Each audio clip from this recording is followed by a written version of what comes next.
Hello everyone, welcome back to PCM tutorials. Chapter 1 में आगे बढ़ते हुए हम आज एक्सरसाइज सॉल्यूशन के क्वेश्चन 11 से 15 करेंगे। तो स्टार्ट करते हैं क्वेश्चन 11 से।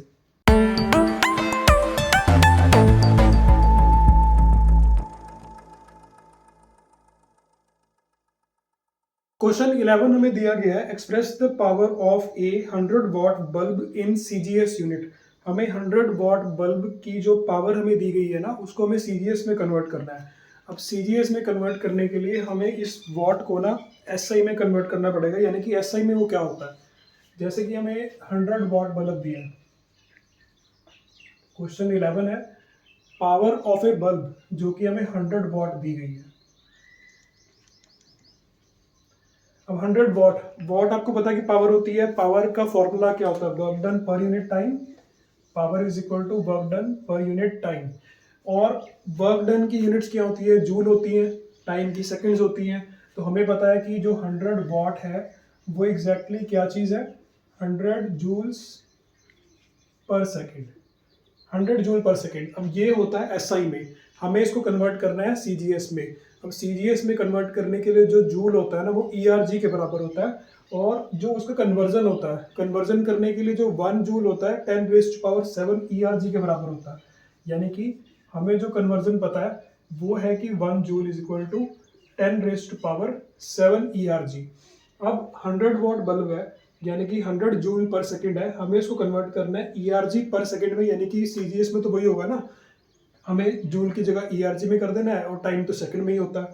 तो यानी कि 100 जूल किसके बराबर हो जाएगा, जब 1 जूल में इतना है तो 100 में क्या हो जाएगा, मल्टीप्लाई हो जाएगा। 100 इंटू 10⁻⁷ ईआरजी। 7 जीरोज ये हैं, 2 जीरोज ये हैं, 7 और 2 9 हो जाएंगी, यानी कि 10⁻⁹ ERG.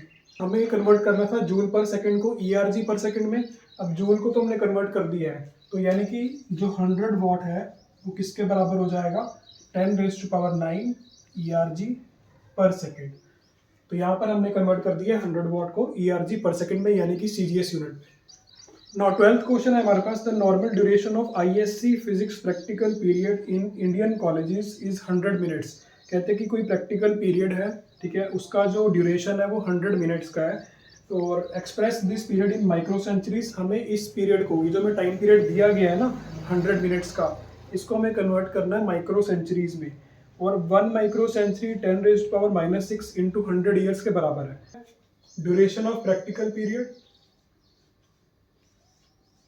Duration of practical period जो कि हमें दिया गया है 100 मिनट्स। हमें इन 100 मिनट्स को माइक्रो सेंचुरीज में कन्वर्ट करना है। और क्या हमें गिवन है कि 1 माइक्रो सेंचुरी, 1 माइक्रो सेंचुरी वो बराबर है 10⁻⁻⁶ इंटू 100 ईयर्स के। अब अगर मैं इसको कन्वर्ट करूं तो 10⁻⁻⁶ इंटू 100 होगा -6 और +2 पावर, ठीक है। -6 इसके हैं, 2 जीरो जिसके पास है, 2 जीरो तो कैंसिल हो जाएंगी, तो हमारे पास आंसर बचेगा 10⁻⁻⁴ ईयर्स। ये हमारे पास आया 1 माइक्रो सेंचुरी इतने ईयर्स के बराबर होती है। अब इसको हम यहाँ पर नोट कर लेते हैं, 10⁻⁻⁴ years is equal to 1 micro century. ये गिवन है हमारे पास। अब हमने क्या करना है, पहले तो इसको 1 ईयर में कन्वर्ट करेंगे। तो 1 ईयर में क्या होगा, अगर हम यूनिटरी मेथड अप्लाई करें, जब हम 1 के लिए निकालते हैं तो वो चीज़ डिवीजन में चली जाएगी। तो यहाँ पर बनेगा 1/10⁻⁴ माइक्रो सेंचुरी। देन 1 ईयर है, हमें चेक करना है कि 1 मिनट में कितना होता है, तभी हम 100 मिनट से निकाल पाएंगे ना। तो हम क्या करेंगे, इसको पहले मिनट्स में कन्वर्ट करेंगे, देन मिनट्स के बाद हम 1 मिनट का निकाल लेंगे। 1 ईयर में इतनी माइक्रो सेंचुरी है, तो 1 ईयर में मिनट्स कितने होते हैं। सबसे पहले 1 ईयर में दिन कितने होते हैं, आप बिल्कुल छोटी चीज पर आ जाओ, 1 ईयर में कितने डेज होते हैं, 365। अब उन 365 में से हर दिन में कितने घंटे होते हैं, 24 आवर्स होते हैं, 24 आवर्स। और हर एक घंटे में कितने मिनट्स होते हैं, 60 मिनट्स। तो ये हमने कन्वर्ट कर दिया 1 ईयर को मिनट्स में। ये आ गया हमारे पास मिनट्स इज इक्वल टू, अगर मैं इसकी पावर ऊपर लेकर जाऊं तो ये बन जाएगी 10⁻⁴ माइक्रो सेंचुरी। अब जब इसको मल्टीप्लाई करेंगे तो मल्टीप्लाई करने पर हमारे पास इसका आंसर आएगा 52560, 52560 minutes is equal to 10⁻⁴ micro century. और अब हम अगर 1 मिनट का निकाल के देखें तो क्या आंसर आएगा, 1 मिनट में कितनी माइक्रो सेंचुरीज होती हैं। तो 1 मिनट में निकालना है, ये वहां जाकर डिवीजन में चला जाएगा, 10⁴ अपॉन में आएगा 525600 माइक्रो सेंचुरी। हमें कितने का निकालना है, 100 मिनट्स का। तो 100 मिनट्स का निकालने के लिए हम इसको ऐसे लिखेंगे और यूनिटरी मेथड अप्लाई करेंगे तो 100 मल्टीप्लाई हो जाएगा वहां पर। देन हमारे पास आएगा 10⁴ 525600 इंटू में आएगा 100। जब 100 से मल्टीप्लाई होगा, 4 जीरोज ये हैं और आप इसको 2 जीरोज को कट भी कर सकते हो, हमारे पास 2 जीरोज कट हो गई हैं। देन हमारे पास आएगा 10⁴ क्या होता है, 10,000 होता है, अपॉन में 5256। जब हम इसको सॉल्व करेंगे तो इसका आंसर आएगा 1.902 माइक्रो सेंचुरीज। तो यहां से हमने आंसर निकाल लिया इसका कि 100 मिनट 1.902 माइक्रो सेंचुरीज के बराबर होता है और ये प्रैक्टिकल पीरियड की ड्यूरेशन है माइक्रो सेंचुरीज के अंदर। 13 क्वेश्चन है हमारे पास, the surface tension of water is 72 dyne per centimetre, convert it in SI unit. हमारे पास सरफेस टेंशन वाटर की दी गई है 72 डाइन पर सेंटीमीटर और हमें इसको एसआई में कन्वर्ट करना है। ये हमारे पास है 13th क्वेश्चन। सरफेस टेंशन दी गई है 72 डाइन पर सेंटीमीटर। अब इसको कन्वर्ट करना है एसआई में। एसआई में क्या होता है, एक तो हमें डाइन दिया गया है, डाइन किसकी सीरीज यूनिट है, फोर्स की होती है, सेंटीमीटर होती है लेंथ की, यानी कि हमने इसको न्यूटन पर मीटर में कन्वर्ट करना है। तो इसको हम ऐसे लिख लेते हैं, पहले 72 डाइन अपॉन में सेंटीमीटर है तो हम इसको ऐसे लिख लेंगे। 1 डाइन में कितने न्यूटन होते हैं वो निकालने के लिए हम ऐसे लिखते हैं कि 1 न्यूटन में 10⁵ डाइन होते हैं। ठीक है, हमने इसको ऐसे लिख लिया कि 1 न्यूटन में 10⁵ डाइन होते हैं। और अगर मैं इसको ऐसे लिखूं कि 10⁵ डाइन में 1 न्यूटन होता है तो 1 डाइन में कितना हो जाएगा, ये वहां जाकर डिवाइड हो जाएगा, ये आएगा 1/10⁵ न्यूटन। तो 1 डाइन में इतने न्यूटन होते हैं। थोड़ा सा और सिंप्लीफाई करके लिखें तो 10⁻⁻5 न्यूटन हो जाएगा।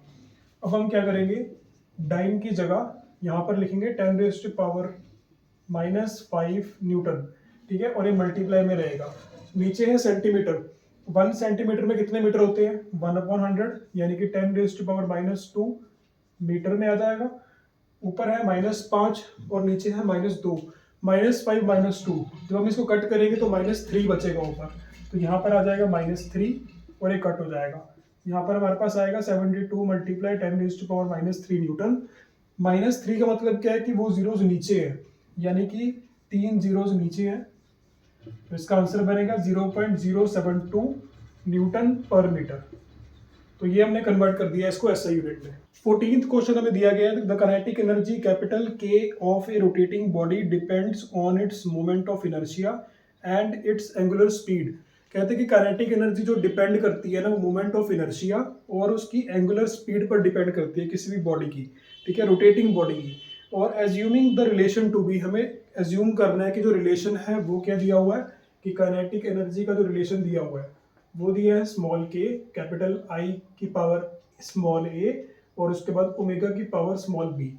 ठीक है, ये हमें रिलेशन दिया हुआ है काइनेटिक एनर्जी का। Where K is dimensionless constant, find A and B. हमें इस ए और बी की वैल्यू निकालनी है।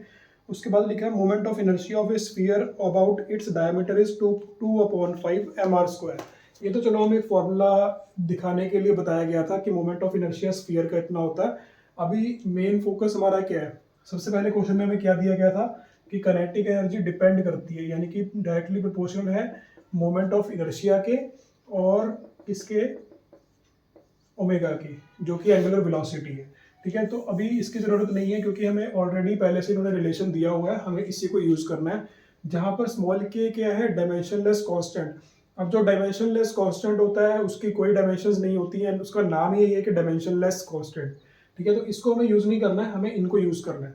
अब देखो हमारे पास काइनेटिक एनर्जी है, एनर्जी क्या होता है, वर्क डन, वर्क डन वाली डायमेंशंस लेकर आता है। तो वर्क डन की डायमेंशंस क्या होती है, ml2t-2। ये तो आ गया काइनेटिक एनर्जी की जगह। हमें इसमें क्या करना है, ए और बी की वैल्यूज निकालनी है। तो ए और बी की वैल्यूज निकालने के लिए हम क्या करेंगे, दोनों साइड पर ना हमने क्या करना है, डायमेंशंस को आमने सामने रख देना है और उसके बाद हम कंपैरिजन करेंगे सबकी डायमेंशंस की पावर का। ठीक है, अब देखो हम जैसे मैंने इधर क्या किया, काइनेटिक एनर्जी को mlt की फॉर्म में रख दिया। अब देखते हैं कि उधर क्या डायमेंशंस बनती है। के की तो कोई डायमेंशंस नहीं होती। मोमेंट ऑफ इनर्शिया का जो फॉर्मूला होता है क्या होता है, एम आर स्क्वायर। ठीक है, एम आर स्क्वायर यानी कि एक मास, आर स्क्वायर यानी कि लेंथ का स्क्वायर, तो ये इसके डायमेंशन होगी M L square, M L square, लेकिन इसकी पावर में ए है तो हम इसको ऐसे लिखेंगे ए। देन हमारे पास एंगुलर वेलोसिटी। एंगुलर वेलोसिटी मैंने आपको लास्ट वीडियोस में बताया था एंगुलर वेलोसिटी क्या होती है। एंगुलर वेलोसिटी होती है थीटा अपॉन टी। ठीक है, थीटा की तो कोई डायमेंशन नहीं होती, सिर्फ टाइम की होती है, तो 1/t आएगा और इसको हम लिख सकते हैं t⁻⁻1। तो कभी ये मत सोचना कि वेलोसिटी है तो मैं फटाफट lt-1 लिख दूं। ये ध्यान रखना कि एंगुलर वेलोसिटी की जो डायमेंशंस होती है t⁻⁻1 होती है। तो हमारे पास आएगा t⁻⁻1 और इसकी पावर में है स्मॉल b, इसको हमने ऐसे लिख दिया। अब हम क्या करेंगे, इन डायमेंशंस को इकट्ठा कर देंगे तो हमारे पास आएगा, सबसे पहले मुझे पावर को सॉल्व करना है। इसकी पावर में a है यानी कि m की पावर भी a हो जाएगी और l की पावर क्या हो जाएगी 2a हो जाएगी। तो ma, l की पावर 2a, यहाँ पर t की पावर क्या हो जाएगी -b। तो ये भी mlt की फॉर्म में आ चुका है और इधर भी mlt की फॉर्म में पड़ा है। अब हम क्या करेंगे, पावर्स का कंपैरिजन करेंगे, कंपेयर करेंगे आमने सामने की पावर्स को, क्योंकि यहाँ पर क्या लिखा है कि mlt की यहाँ पर जो डायमेंशंस हैं वो ही उधर होंगी, क्योंकि हमने इसको इक्वल टू बनाया हुआ है। तो यहाँ पर m की पावर क्या है 1, यहाँ पर m की पावर क्या है a, यानी कि a की वैल्यू क्या हुई 1। देन l की पावर यहाँ पर 2 है और यहाँ पर 2a है, तो यहाँ पर हमने दूसरा क्या निकाला कि 2a की वैल्यू 2 के बराबर है। देन -2 -b, -2 -b, यहाँ पर माइनस से माइनस कैंसिल होगा, b की वैल्यू 2 हो जाएगी और a की वैल्यू तो ऑलरेडी हमारे पास 1 आई हुई है। तो यहाँ से हमने a और b की वैल्यूज निकाली। 15th क्वेश्चन हमें दिया गया, theory of relativity reveals that mass can be converted into energy. Theory of relativity reveal करती है कि मास को हम कन्वर्ट कर सकते हैं एनर्जी में। The energy capital E so obtained is proportional to the certain powers of mass and speed of light. कहते हैं फिर जो एनर्जी निकलती है ना वो किसके प्रोपोर्शनल होती है, वो होती है कि मास की कुछ पावर के, ठीक है, सर्टेन पावर्स, मास की कुछ पावर्स होती हैं, स्पीड ऑफ लाइट की कुछ पावर्स होती हैं। Guess a relation among the quantities using the method of dimensions. हमें डायमेंशंस के मेथड यूज करके हमें इनका एक फॉर्मूला गेस करना है कि फॉर्मूला क्या हो सकता है। अब आपको पता है कि डायमेंशन लेस जो भी हम डायमेंशंस का फॉर्मूला यूज बनाते हैं, डिड्यूस करते हैं फॉर्मूला, वो एक प्रॉपर फॉर्मूला नहीं आ पाता। ठीक है, उसमें क्या होता है कि हम कॉन्स्टेंट्स नहीं बता सकते कि कॉन्स्टेंट्स क्या यूज हो सकते हैं आगे। तो उसी के लिए इन्होंने बोला कि अब गेस करो कि फॉर्मूला क्या हो सकता है। अब हमें क्या दिया हुआ है कि जो थ्योरी ऑफ रिलेटिविटी ने रिवील किया था कि जो एनर्जी होती है वो प्रोपोर्शनल होती है मास के, और क्या दिया हुआ है, प्रोपोर्शनल होती है स्पीड की, लाइट की स्पीड के। ठीक है, और हमें नहीं पता उनकी पावर्स क्या हैं, तो हमने पावर्स को ऐसे लिख दिया कि m की पावर a है, और आपको बताइए स्पीड ऑफ लाइट को हम स्मॉल c से डिनोट करते हैं, तो speed of light small c से डिनोट किया हुआ है और उसकी पावर में b आ गया, क्योंकि हमें नहीं पता कि पावर में क्या आएगा, इसलिए हमने पावर्स में कुछ ना कुछ लेट कर लिया है। अब जब हम इसको इकट्ठे करेंगे तो क्या बनेगा, प्रोपोर्शनल की साइन में आ जाएगा MACB, हमने इसको ऐसे लिख दिया। अब जब हम प्रोपोर्शनल का साइन हटाएंगे तो यहाँ पर एक कांस्टेंट आएगा MACB। ठीक है, अब सॉरी यहाँ पर इक्वल टू का साइन आएगा, हमने प्रोपोर्शनल का साइन हटाया तो इक्वल टू आएगा और एक कांस्टेंट आता है। अब ये जो ये वाला कांस्टेंट है ना, इसकी वैल्यू हम नहीं इसके अंदर निकाल सकते, क्योंकि डायमेंशंस के फॉर्मूले में ये नहीं आ सकता, ये लिमिटेशंस होती है, क्योंकि इसकी कोई डायमेंशंस ही नहीं होती। जब डायमेंशंस नहीं होंगे तो हम इसको कैलकुलेट ही नहीं कर पाएंगे। देन अब जो हमारे हाथ में है हम उसको यूज करते हैं और ए और बी की वैल्यूज निकाल लेते हैं, ताकि हम एक गैस दे सकें कि फॉर्मूला कैसा हो सकता है इसका। एनर्जी, दोबारा से एनर्जी आई हमारे पास। एनर्जी की डायमेंशंस कौन सी होती है, वर्क डन वाली, यानी कि ml2t-2। देन कांस्टेंट है हमारे पास, कांस्टेंट की कोई डायमेंशन नहीं होगी। मास को हम m लिखेंगे और पावर में है a। देन है speed of light. Speed of light क्या होती है, मीटर पर सेकंड की फॉर्म में, यानी कि lt-1, और पावर में आ गया स्मॉल b। फिर से हम जो लास्ट क्वेश्चन में हमने किया है कि पावर्स जो हमारे पास डायमेंशंस है, डायमेंशंस को हम इक्वेट करेंगे, इक्वेट करने के बाद इनको कंपेयर करेंगे कि m की पावर में क्या है और उधर m की पावर में क्या है, फिर हम उसको इक्वल रख के वैल्यू निकाल लेंगे। तो यहाँ पर m की पावर है a और l की पावर क्या हो जाएगी b, t की पावर क्या हो जाएगी -b। तो यहाँ पर ये बना और इधर बनेगा ml2t-2। अब जब हम कंपैरिजन करेंगे आमने सामने, क्योंकि हमने बोला है कि ये इसके बराबर है तो इसकी पावर्स भी बराबर होनी चाहिए, तो m यहाँ पर 1 है एनीथिंग, कुछ भी, किसी की भी पावर कुछ नहीं होगा। अगर कोई भी आपके पास डिजिट है उसकी कोई पावर नहीं है, यानी कि उसकी पावर 1 होती है। तो 1 और a यानी कि दोनों इक्वल है, a की वैल्यू 1 आ चुकी है। 2 और b यानी कि b की वैल्यू 2 है। तो ये हमने वैल्यूज निकाल ली है, a की वैल्यू 1, b की वैल्यू 2। जब इसको हम पुट करेंगे नंबर 1 के अंदर, यहाँ लिखेंगे पुट इन 1, तो e की वैल्यू क्या बन जाएगी, e इज इक्वल टू के एम, m की पावर a थी, a की वैल्यू 1 है, तो ऊपर हम कुछ भी पुट नहीं करेंगे। देन c की पावर b है, b की जगह 2 आ जाएगा, यानी कि के एम सी स्क्वायर। ये हमने एनर्जी की वैल्यू निकाल दी। ये हमने एक गेस्ट फॉर्मूला निकाला है कि क्या फॉर्मूला हो सकता है। So that's all for today. Thank you for watching this video.